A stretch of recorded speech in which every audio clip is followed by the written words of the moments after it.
Saya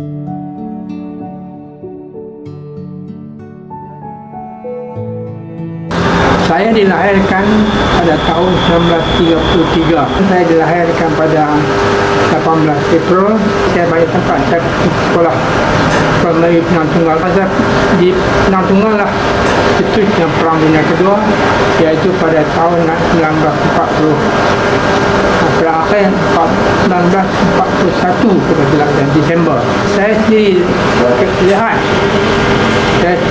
kapal terbang Tun. Dalam perjalanan penerbangan mereka untuk membom Pulau Pinang. Kapal terbang itu datangnya dari Indochina. Dia ada pengkalan di situ. Jadi dia nak bom dalam perjalanan penerbangan ke Pulau Pinang. Saya tengok sini pada masa itu kapal terbang itu melalui Penang Tunggal. Saya dapat melihat kemiskinan yang amat sangat pada masa itu di kalangan orang Melayu. Habis perang tu, saya pergi ke sungai sebab pada masa itu orang semua bergantung dari sungai untuk air. Tak ada pipe air. Ayah saya hantar ke sekolah menengah Inggeris di Ibrahim School. Pada masa itu umur saya 14 tahun. Ibrahim School Sungai Petani. Saya bila masuk sekolah tu, saya masuk pada Special Malay 1. Saya tak tahu pun sepatah pun bahasa Inggeris. Tapi ada seorang guru di situ yang amat sungguh pun dia tak lulus school certificate pun. Tapi dia seorang guru orang Melayu kita. Tapi dia seorang guru yang sungguh pun tak berlatih, tapi seorang guru yang amat cekap dalam pengajaran. Jadi di bawah pengajaran dia dalam masa 2 tahun saja, kita murid-murid dia ni telah berupaya berbual dan menulis dalam bahasa Inggeris dengan cekap. Lepas saya di Ibrahim School, saya hingga lulus school certificate ini yang dikelolakan oleh University of Cambridge. Pada masa itu school feesnya hanya RM2.50 sebulan. Walaupun demikian, ada orang bapa yang terpaksa berhentikan anak di sekolah sebab tak upaya bayar RM2.50 sebulan. Lepas periksaan school certificate itu, saya dipilih menyertai khusus latihan guru di Kirby, England. Itu tahun 1993. Saya lupa nak beritahu tadi, saya masuk ke Ibrahim School itu tahun 1947. Iaitu pada ketika itu umur saya 14 tahun. Saya lulus school certificate pada tahun 1952. Jadi pada tahun 1993 saya pergi ke College Kirby di England. Di Kirby itu semua pensyarahnya amat terkemuka. Ada yang ada PhD, ada yang ada master degree, semuanya ada ijazah mereka. Dan pengajaran mereka pun amat mantap, amat terkemuka lah, amat menarik lah pada saya. Dan di masa di Kirby tu saya bukan belajar hanya daripada buku-buku daripada belajar. Saya pergi saja tengok benda barang-barang dia lah. Semua buatan England. Semua buatan England. Daripada kecil-kecil jarum ya, sehingga sebesar aircraft carrier, semua buatan England. Saya belajar banyak, bukan saja bukan saja saya belajar daripada buku, tapi juga daripada saya lihat tentang kehidupan orang di sana, budaya orang di sana. Bila dia orang kata datang pukul 3 yang datang. Orang yang datang lewat tu ialah orang yang mereka akan hina orang yang datang lewat. Kita tak begitu. Sehingga sekarang ni pun orang kita tak tahu nak datang supaya menepati masa. Sampai sekarang ni. Bukan peringkat saya kita saja. Peringkat atasan pun macam tu juga. Subjek-subjek yang biasa diajar di maktab perguruan praktika itulah. Antaranya apa nama psikologi kan. Psikologi. Kemudian pengajaran praktis, teaching practice Method. cara. Kemudian teaching method. Kemudian cara menyediakan rancangan pelajaran sejarah, ilmu alam, sains untuk meningkatkan pengetahuan guru supaya boleh mengajar atau pelajaran mata ini dengan lebih cepat. Tapi yang terkemuka sekali adalah tentang psikologi lah. Saya tak sangka langsung bahawa saya akan datang ke STTC. Saya pada masa itu mengambil, masa saya di sekolah school certificate, saya dapat distinction dalam sains lah. Kemudian saya ditempatkan di SITC untuk mengajar sains. Pada masa itu prinsipal dia atau pengetua dia ialah saya ingat lagi Mr. Goodchild. Jadi saya jumpa dia lah. Saya kata nak mengajar sains, dia nak saya ada lab. Dia kata pada saya, you build the science lab. Jadi selama setahun saya kerja untuk buat science lab. Kita pecah lantai-lantai, sekala lantai itu depan, saya tahu lantai itu kalau pecah ada pipe bawah. Kalau ketiga itu Encik Amanuddin Martin, dia tak suka dengan ajaran sains. Dia kata, dia jumpa saya, dia tanya siapa mengajar sains, buat apa? Esok pergi sekolah mana ada sains dan agama, itu juga. Dia kata pada saya ajar nature studies lah, ajar nature studies. Kemudian saya buat cadangan supaya kita preparekan budak ni, sediakan budak ni, pelajar ni untuk SPR, ajar sains. Jadi saya ajar dia orang, dan bahagian besar daripada dia orang khas lulus sains dalam bahasa Melayu. Praktikal. Jadi ada buah juga lah, pada pengajaran saya. Sains. Ada hasil juga lah pengajaran sains saya di SITC. Saya belajar bahasa Inggeris, saya belajar ilmu alam, saya belajar sejarah untuk masuk higher school certificate. Jadi dalam bila datang manfaat saya pergi masuk belajar higher school certificate. Saya pasti tengok budak-budak Melayu, budak-budak bila datang SITC. Sejak tahun 1922 dia orang buat baju kemeja, seluar pendek, panjang, baju Melayu pun dia buat. Dia tanya malam satu tak ada bukan cik Melayu. Imun dia ni punya laku, dia buat duit akan budak kita pun guna duit bulanan dia orang makan. Kemudian saya pasti tentang kemiskinan orang Melayu. Pada masa budak pelajar ni baru datang ke maktab, saya nampak keadaan orang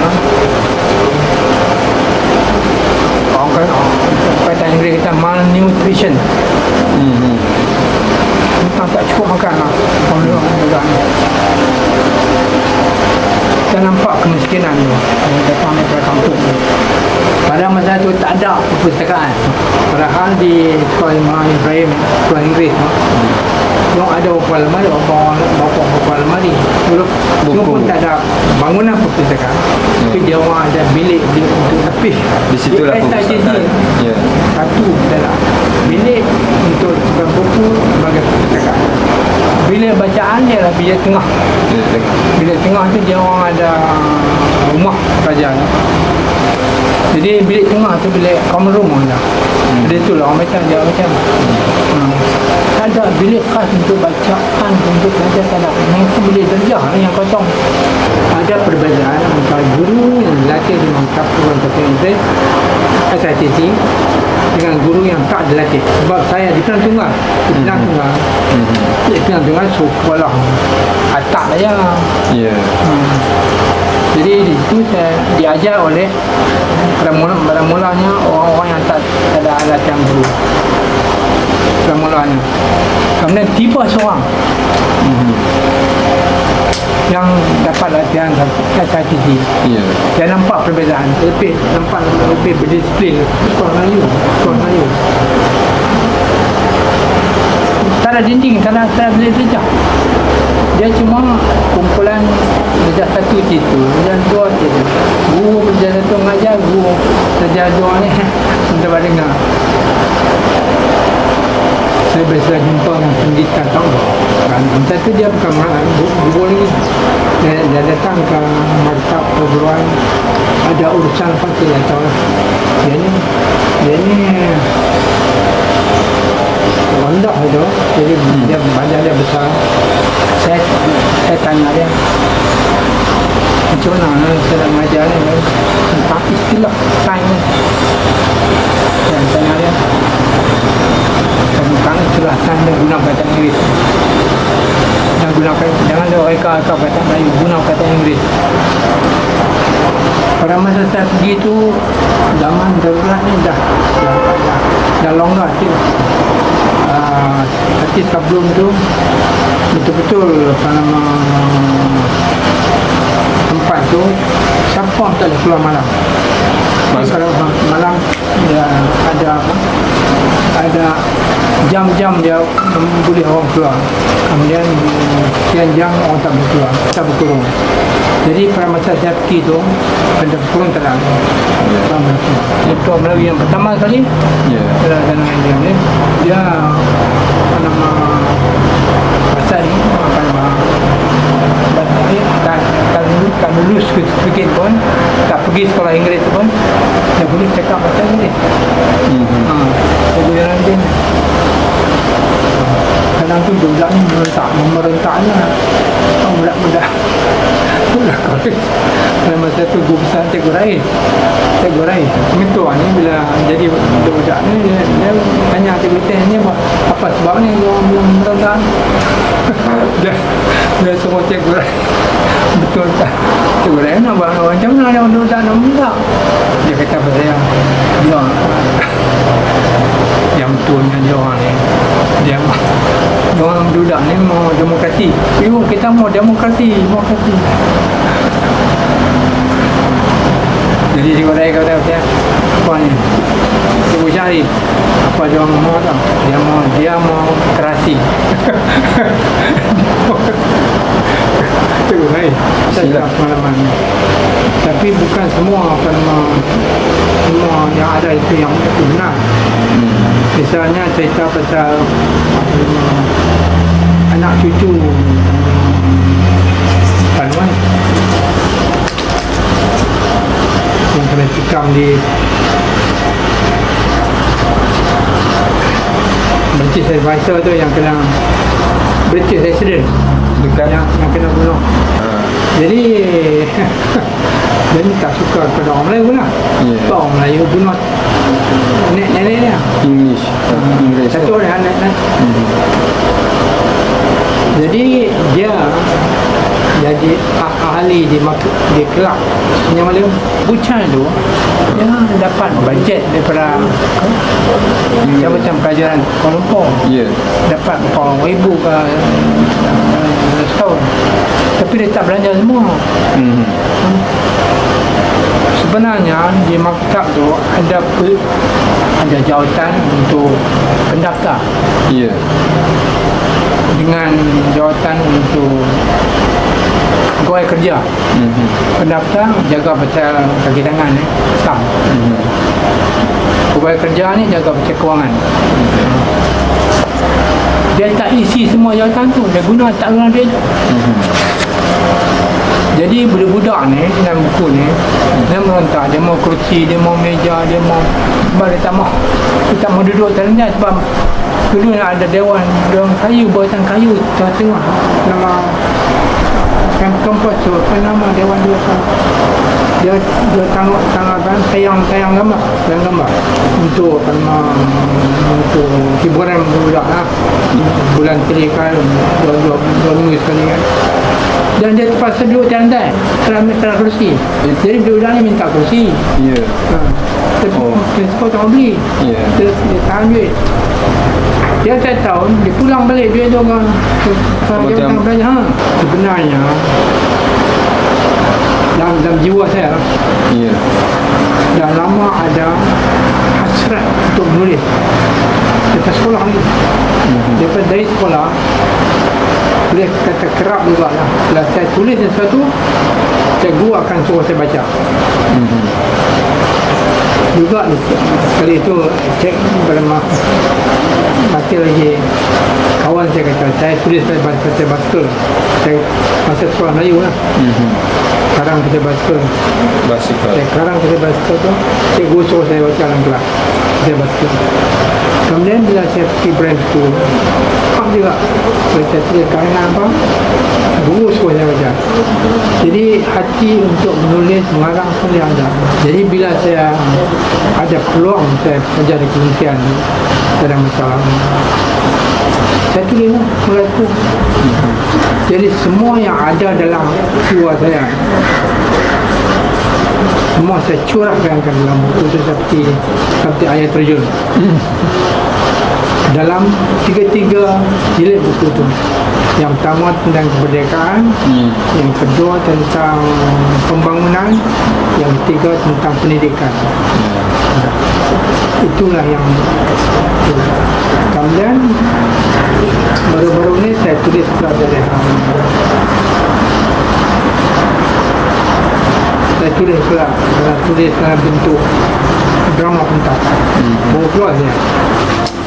Kemudian tentang nak pesan kepada generasi muda ni, saya ingat saya nak meminta supaya orang-orang muda kita ni berdisiplin. Berdisiplin tu apa yang saya urai apa maknanya semua tahu itu. Kita buat apa yang patut kita buat dan jangan buat apa yang tak patut kita buat. Dan kita buat apa yang patut kita buat dengan sebaik-baiknya, dengan sepenuh hati untuk meninggikan bangsa, agama dan negara. Dulu ni ada seorang presiden Amerika, dia kata dalam ucapan dia kata, jangan harapkan apa negara anda buat pada anda. Kita mengharapkan apa yang anda buat pada negara. Jadi begitulah. Jadi setiap orang kita nak memberi sumbangan pada negara. Sumbangan diberi dengan menjalankan kewajipan dengan penuh hati. Itulah pesanan saya pada generasi muda. Terima kasih.